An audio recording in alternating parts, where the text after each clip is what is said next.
What's up guys, it's Lozon here, and today I'll be showing off Stasis Hunter and showing you how potent it is in the game and how good it is for ad clearing and other stuff.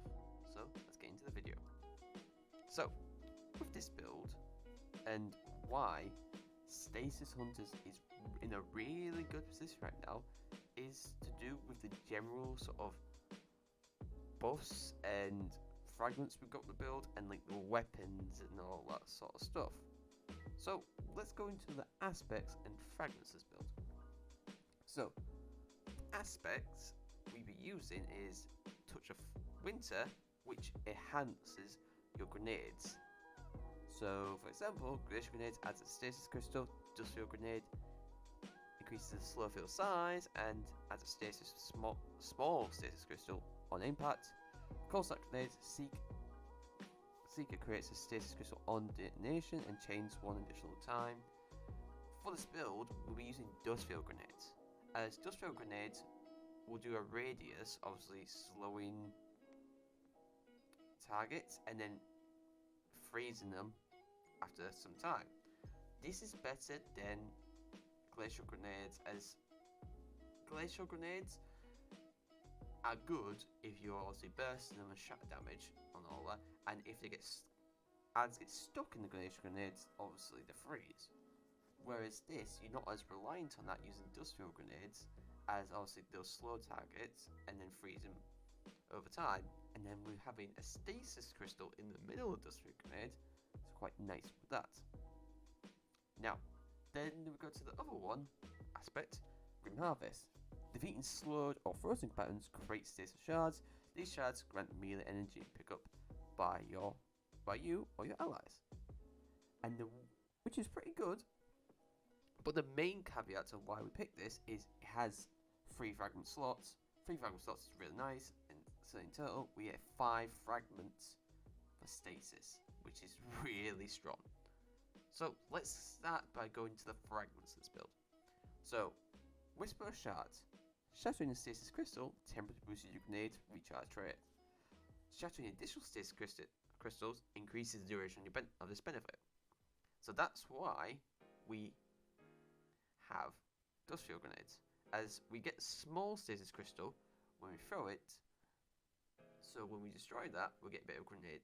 We get increased grenade regeneration. Now we could have gone with Glacial Grenades and get it back a lot more quicker, but Dust Field Grenades are a lot more better overall. So yeah, and as you'll see with this build, we will be generating a lot of Stasis Crystals to generate obviously grenade back, so it really doesn't matter. So Dust Field Grenades are the best one here. Whisper of Conduction. Nearby Stasis shards track to your position and gives you plus 10 resilience and intellect. This is just a nice one to have, so you don't have to worry about going to them directly. You can be a little bit distance and they come to you, so it's nice. Whisper of Fissures increases the damage and size of burst of stasis when you destroy a Stasis Crystal or frozen target. This just allows you to do more damage overall with Stasis Crystals and frozen targets, so it's a must-have for this build. Whisper of Rendering. Primary weapon damage increases damage to Stasis Crystals and frozen targets. So this is just really good, because with certain weapons, certain primary weapons, it will just like one-shot the crystals, which is good. That will makes it easier and not have to put as much ammo onto those. So you can, in theory, if you got a weapon that has headstone, obviously when you get that, kill enemy with a precision hit, some of the Stasis Crystal, you can just instantly explode it, and if it's adds nearby, obviously do a lot of damage. And then the final fragment is Whisper of the Refraction.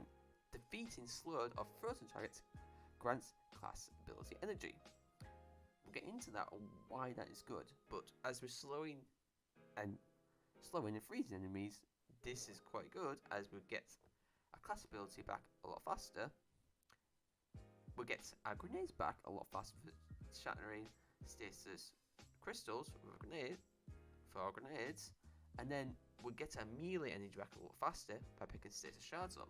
So, in theory, by doing all three of these, our uptime for our abilities is really good, as we're having constant regeneration of a melee ability, a grenade ability, and a class ability. So yeah, this is really good regeneration overall with this build, and it synergizes really well. Now, let's go into the main weapons of this build and the exotic piece for the armor.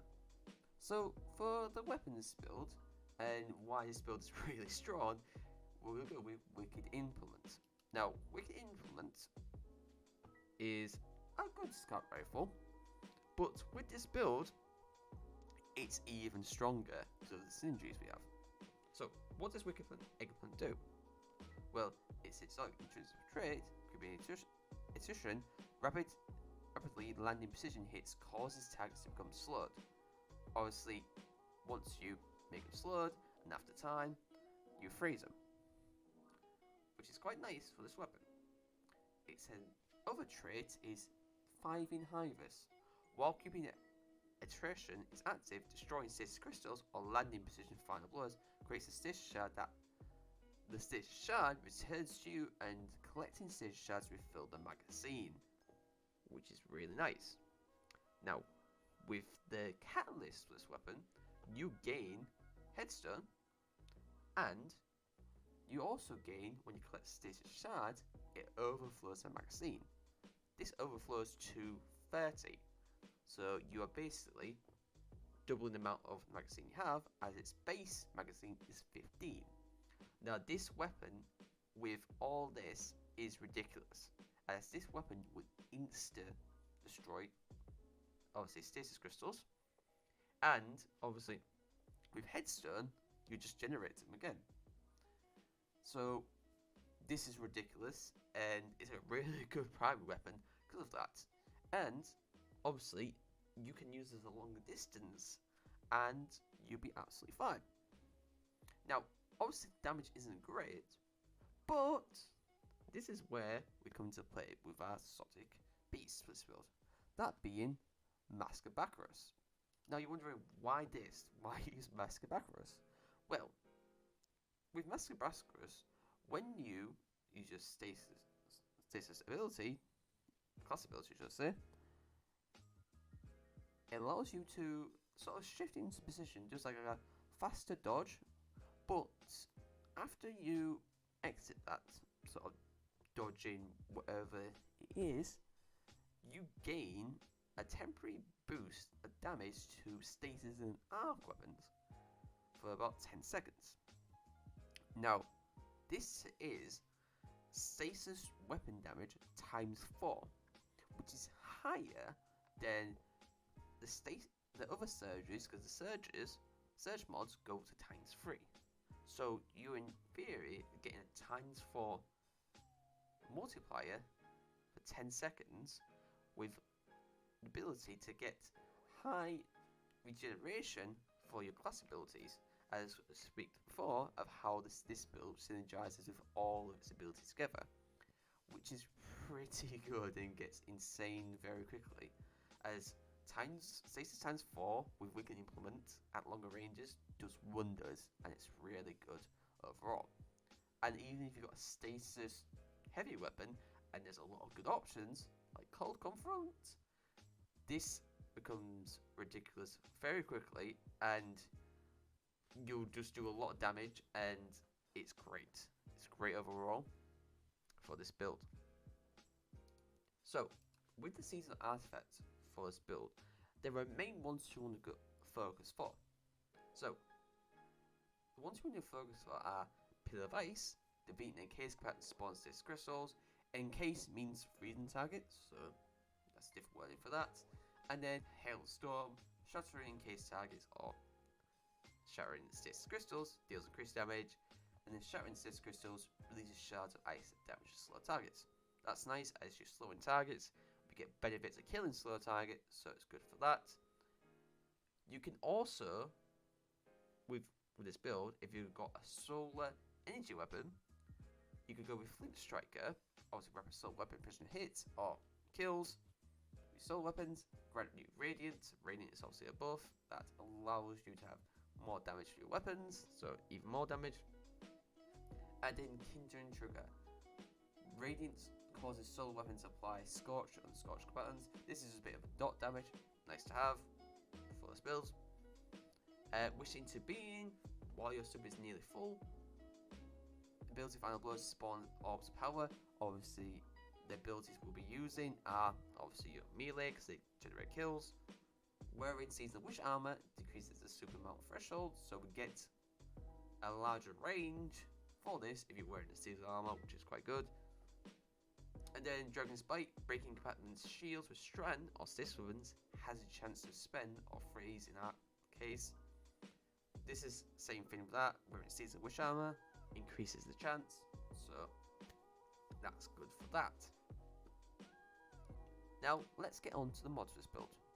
For the helmet, we'll be going with a Thermodonic Siphon, which is solar and stasis, and so with either of those, with rapid kills, we will generate all this power with a solar weapon or stasis weapon.